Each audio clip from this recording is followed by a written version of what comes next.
Welcome everyone, my name is Dr. Robert Dewar and today I'm going to take you on a journey through the fascinating and complex world of cyber warfare. Our focus will be on a notorious piece of malware called Stuxnet. This cyber weapon, discovered in 2010, has not only changed the landscape of cybersecurity but also international relations and military strategies. So let's dive in and uncover the story of Stuxnet. To understand Stuxnet, we first need to grasp the context in which it was developed. This is where studies of international relations and political machinations between states begins. In the early 2000s, there were concerns in the West about Iran's nuclear weapons program, and these concerns were escalating. The international community, particularly the United States and Israel, were worried that Iran was developing nuclear weapons under the guise of a civilian nuclear program. Currently, states around the world are legally able to use nuclear power and energy for civilian purposes. That means producing electricity in nuclear power stations or for research in universities, for instance. What states are not permitted to do, due to a complex network of treaties which we will explore in other sessions, is develop nuclear weapons. Now already you can see some difficulties, I imagine. What are the lines and where are those lines drawn between civilian and military nuclear development?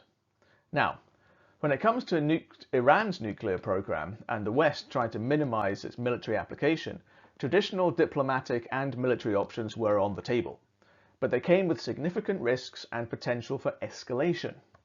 No country likes being told what to do. Those are the diplomatic issues. But countries do have the right to self-defense, and there is a debate among lawyers and legal scholars around whether a preemptive strike, such as destroying a suspected nuclear weapons facility, is permissible under international law.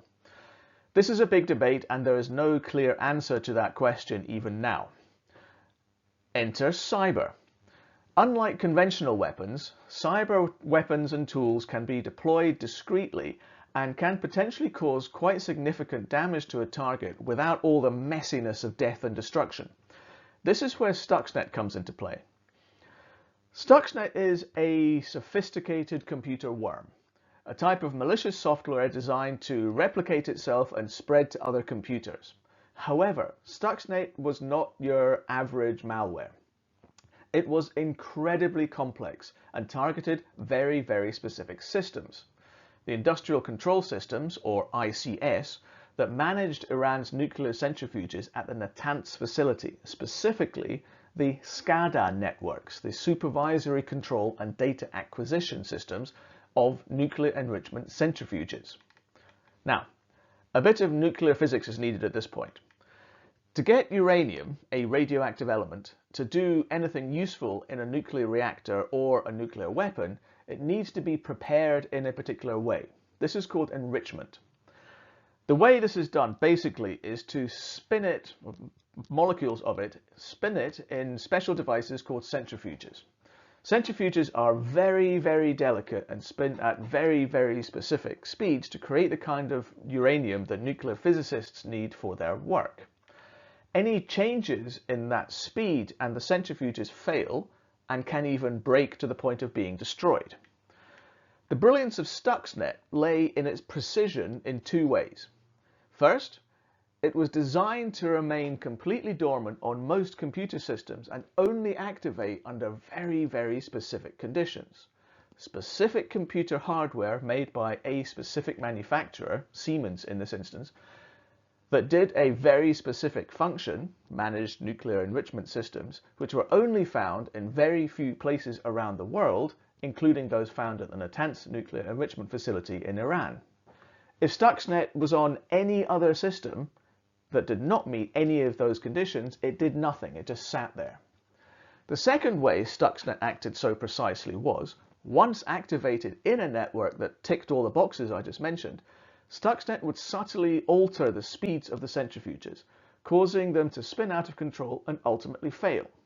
At the same time, however, it fed normal operating readings to monitoring systems, ensuring the sabotage went unnoticed by any human staff members for as long as possible.